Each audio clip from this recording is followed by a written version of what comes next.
up mga bro and friend? For today's video pala ay magsasakitan pala kami mga bro and friends. Matagal-tagal na din kasi kami hindi nakakaramdam ng sakit sa katawan, kaya naisipan namin magbalyahan, kaya sorry na lang sa na-injured. Ako na pala nag-miss ng bola, baka malito pa sila kung anong bola ang gagamitin. Sinipa agad ni Mano ang kalaban, counted. At sumalaksak naman ako sa loob para makasakit, kaya lang ako ang nasaktan at counted pa rin.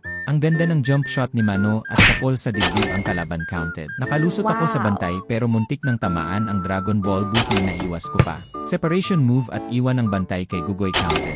Sinubukan ko palituhin ang aking bantay gamit ang aking Dragon Ball pero nabigo ako kaya ipinasa ko ang bola kay Gugoy. Counted. Nag-init ang mga kamay ni Gugoy kaya sunod-sunod ang kanyang puntos at walang magawa ang kanyang mga bantay.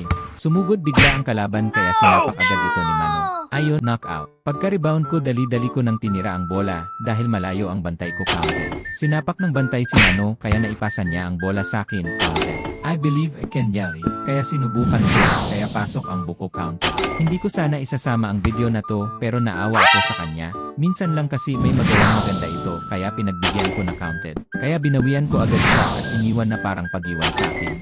Commercial muna. Shout idol sa'yo Elijah dahil naghika sa video ko. Mabuhay ka. So tuloy ang laro at hindi na makita sa camera kung nasan ang bola at ito'y pumasok. Kayo na ang humusga kung sino sa tingin nyo sa amin ang nanalo. Kaya last game sa ating lahat at tuloy-tuloy lang natin ito pang kondisyon ng ating karera.